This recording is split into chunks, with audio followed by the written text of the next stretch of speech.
ओम श्री सीतारामचंद्राभ्यां नमः।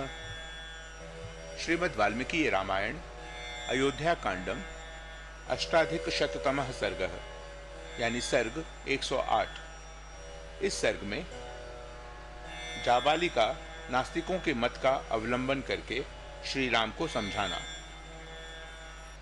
आश्वासयन्तं भरतं जाबालिर्ब्रह्मणोत्तमः उवाच रामं धर्मज्ञं धर्मापेतमिदं वचः। जब धर्मज्ञ श्री रामचंद्र जी भरत को इस प्रकार समझा बुझा रहे थे, उसी समय ब्राह्मण शिरोमणि जाबाली ने उनसे यह धर्म विरुद्ध वचन कहा। साधु राघव मा भूत ते बुद्धिरेवं निरर्थिका प्राकृतस्य नरस्येव यार्य बुद्धेस्तपस्विनः। रघुनंदन, आपने ठीक कहा, परंतु आप श्रेष्ठ बुद्धि वाले और तपस्वी हैं, अतः आपको गंवार मनुष्य की तरह ऐसा निरर्थक विचार मन में नहीं लाना चाहिए।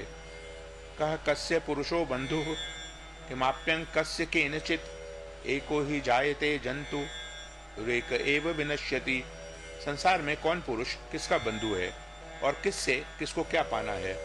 जीव अकेला ही जन्म लेता है और अकेला ही नष्ट हो जाता है। तस्मान् माता पिता चेति राम सज्जेत यो नरः उन्मत्त इव स गेयो नास्ति कश्चिदि कस्यचित्। अतः श्री राम, जो मनुष्य माता या पिता समझकर किसी के प्रति आसक्त होता है, उसे पागल के समान समझना चाहिए, क्योंकि यहाँ कोई किसी का कुछ भी नहीं है। यथा ग्रामांतरं गच्छन् नरः कश्चित् बहिर्वसेत् उत्सृज्य च तमावासं प्रतिष्ठे तापरे हनि। एवमेव मनुष्याणां पिता माता गृहं वसु आवास मात्रं काकुत्स्थ सज्जन्ते नात्र सज्जनाः। जैसे कोई मनुष्य दूसरे गांव को जाते समय बाहर किसी धर्मशाला में एक रात के लिए ठहर जाता है और दूसरे दिन उस स्थान को छोड़कर आगे के लिए प्रस्थित हो जाता है, इसी प्रकार पिता माता घर और धन ये मनुष्यों के आवास मात्र हैं। कुकुत्स कुलभूषण, इनमें सज्जन पुरुष आसक्त नहीं होते हैं। पितृंग राज्यं समुत्सृज्य स नार्हसि नरोत्तम आस्थातुं कापथं दुखं विषमं बहुकंटकम। अतः नरश्रेष्ठ, आपको पिता का राज्य छोड़कर इस दुख में नीचे ऊंचे तथा बहुकंटकाकीर्ण वन के कुत्सित मार्ग पर नहीं चलना चाहिए। समृद्धाया मयोध्याया मात्मानं विषेचय एक वेणी धरा हित्वा नगरी संप्रतीक्षते। आप समृद्धिशालिनी अयोध्या में राजा के पद पर अपना अभिषेक कराइए।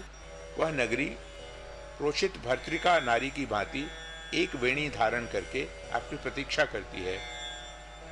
राजभोगान नुभवन महारहान पार्थिवात्मज विहर त्वमयोध्यायां यथा शक्रस्त्रिविष्टपे। राजकुमार, जैसे देवराज इंद्र स्वर्ग में विहार करते हैं, उसी प्रकार आप बहुमूल्य राजभोगों का उपभोग करते हुए अयोध्या में विहार कीजिए। न ते कश्चित् दशरथस्त्वं च तस्य च कश्चन अन्यो राजा त्वमन्यस्तु तस्मात् कुरु यदुच्यते। राजा दशरथ आपके कोई नहीं थे और आप भी उनके कोई नहीं हैं। राजा दूसरे थे और आप भी दूसरे हैं, इसलिए मैं जो कहता हूँ वही कीजिए।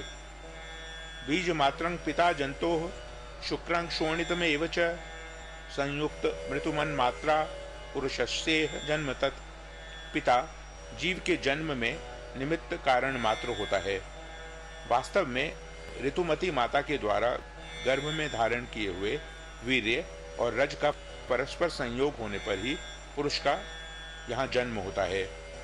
गतः स नृपतिस्तत्र गंतव्यं यत्र तेन वै प्रवृत्तिरेषा भूतानां त्वं तु मिथ्या विहन्यसे।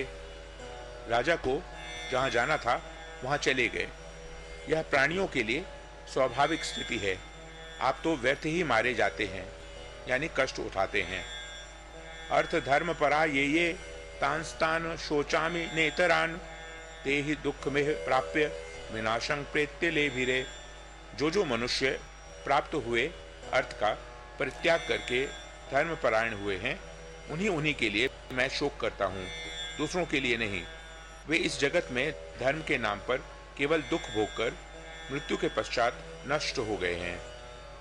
अष्टकापितृ देवत्य मित्ययं प्रसृतो जनः अन्नस्योपद्रवं पश्य मृतो हि किम शिष्यति। अष्टका आदि जितने श्राद्ध हैं उनके देवता पितर हैं। श्राद्ध का दान पितरों को मिलता है, यही सोचकर लोग श्राद्ध में प्रवृत्त होते हैं, किंतु विचार करके देखिए तो इसमें अन्न का नाश ही होता है। भला मरा हुआ मनुष्य क्या खाएगा। यदि भुक्त मिहात्येन देह मन्यस्य गच्छति दद्यात प्रवसतां श्राद्धं न तत्पथ्य शनं भवेत। यदि यहाँ दूसरे का खाया हुआ अन्न दूसरे के शरीर में चला जाता हो तो परदेश में जाने वालों के लिए श्राद्ध ही कर देना चाहिए। उनको रास्ते के लिए भोजन देना उचित नहीं है। दान सम्मनना हेते ग्रंथा मेधा विभि कृता यजस्व देहि दीक्षस्व तपस्तप्यस्य संत्यज। देवताओं के लिए यज्ञ और पूजन करो, दान दो, यज्ञ की दीक्षा ग्रहण करो, तपस्या करो और घर द्वार छोड़कर सन्यासी बन जाओ इत्यादि बातें बताने वाले ग्रंथ बुद्धिमान मनुष्यों ने दान की ओर लोगों की प्रवृत्ति कराने के लिए ही बनाए हैं। स नास्ति परमित्येतत् कुरु बुद्धिं महामते प्रत्यक्षं यत् तदा तिष्ठ परोक्षं पृष्ठतः कुरु। अतः महामते, आप अपने मन में यह निश्चय कीजिए कि इस लोक के सिवा कोई दूसरा लोक नहीं है, अतः वहाँ फल भोगने के लिए धर्म आदि के पालन की आवश्यकता नहीं है। जो प्रत्यक्ष राज्य लाभ है उसका आश्रय लीजिए, परोक्ष यानी पारलौकिक लाभ को पीछे ढकेल दीजिए। सत्तांग बुद्धिं पुरस्कृत्य सर्वलोक निदर्शिनीं राज्यं सत्वं निगृहीष्व भरतेन प्रसादितः। सत्पुरुषों की बुद्धि जो सब लोगों के लिए राह दिखाने वाली होने के कारण प्रमाणभूत है, आगे करके भरत के अनुरोध से आप अयोध्या का राज्य ग्रहण कीजिए। इत्याशे श्रीमद् रामायणे वाल्मीकिये आदि काव्ये अयोध्या कांडे अष्टाधिक शततमः सर्गः। इस प्रकार श्री वाल्मीकि निर्मित आश रामायण आदि काव्य के अयोध्या कांड में 108वां सर्ग पूरा हुआ। ओम